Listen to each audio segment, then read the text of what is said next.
20 minutes for questions and answers for the panelists. And yeah, this is on. Okay, I can just sit here. I'd like to actually start out by asking the panel. Oh, okay. Sorry. I'd like to start out by asking the panelists to comment on the ways that you're thinking about experience in your study. I noticed that there are a few different ways that experience is being defined. There's everyday experience and life-altering or transformative experience, inner, outer, positive, negative, authentic, or indirect. Experience in terms of the process of making art, and then reflecting on experience as a source of inspiration. And so I'm curious about how you came to define experience in your study and whether that idea changed or evolved throughout your research. So who would like to talk about that?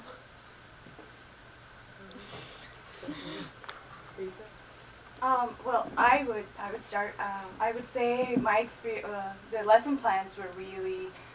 I wanted to kind of focus on student culture, and for me, the experience really came from just being an active observant, just being more conscious of what was going on around me and what's going on in students' lives. And I would say I focused mostly on their everyday experiences because just between classroom discussions and what was happening just seemed valid for them to bring out whatever was going on. So. I didn't really touch upon this because there was a lot of information in mine, but something I did, and a goal is that of mine was to enter in the research, and using visual journals as, you know, from day one to the last day, I also kept a visual journal of my own and did the exact same process, like did the same lessons, did the same, I tried to experience the students with them as they did it, and that way I tried to embody like their experience, and I also shared mine, what I felt and what I was going through, how I felt teaching, how I felt learning from them, and so in that sense, I used the experience and their experience by building relationships between us and trying to understand like on the same level.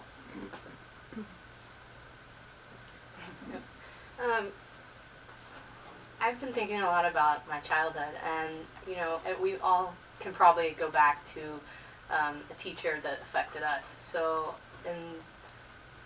where I'm coming from is thinking about those moments that, you know, whether you realize you're affecting someone or not, child or student or teacher, we are multi-authoring each other's lives, and so I think it's important to reflect on different experiences for that reason.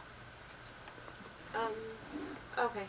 Well, I think when I talked about experience, a lot of my projects focused on the idea of ordinary experience, everyday experience, and the idea behind that would be the fact that all experience is meaningful. So, learning, taking into account ordinary everyday experiences as being worthwhile to creating meaning and value in life. And my thesis relationship with experience is slightly different in that I looked at what the students were experiencing through a program and which aspects of their experience engaged them the most and which were the most exciting for them. And then to use that to answer my research questions. So we could open up to the audience for your questions or comments. Yes. Since two of you were at the same school, I noticed that relationship to the body experience, I mean, Hans in her mural and Jeanette in your performative photograph, you know, it was interesting to see that common thread. And I wondered how much dialogue you two had about your curriculum and your students and the continuity. So what was it like to be at the same school? we became best friends. Well, actually, we actually had the pleasure, which I think a lot of people, were a little, jealous of, but she observed me teaching, so we overlapped each other, and so for about a week we got to work very close with each other and experience a lot of the interactions, like me coming off the end and her starting. There's like two different, anticipations there and anxieties that we actually worked very well together, and we talked a lot, and so I don't know if you want to add anything. Yeah, I thought it was such a smooth transition for her to finish up her last week of apprentice teaching, and for me to start, for students to kind of see us working together as a team, but also know as we are human beings and we are people. And I think that really helped my lessons in some way, because they were able to relate more in that sense. And also I think having us being in the same site, we were able to kind of talk to each other about students that we've questions about, or issues or whatnot, and also kind of tell stories of things that come about. It just definitely created a bonding experience for the two of us, but also for the students. Yeah. And just on a personal level, we also we've discovered we share a lot of the same values in education and the way we teach. So it was nice also to share that and do that together. So. I just keep thinking about John Dewey, and I think it's funny because I'm going to ask, how have these experiences influenced your understanding of experiential learning? Can people hear that in the back? Okay.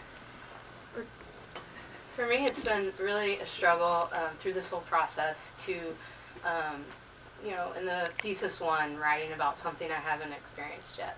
So definitely for me, being a phenomenological learner, learning experiential learner, it's very, very important for me to be able to reflect back and learn after the fact through experience.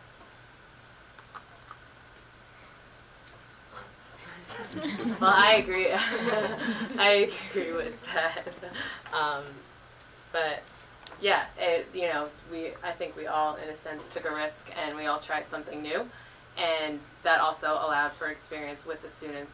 Well, in my point of view, but I think listening to you guys, you would agree that we all experienced something new together, which helped the learning and even the data gathering. Like it worked well.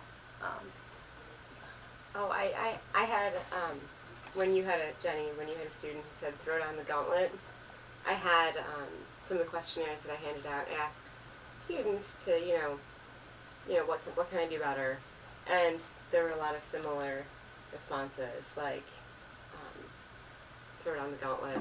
I can't think of exactly how they phrased it, but it was very informal, like, you gotta be tough, So. And that actually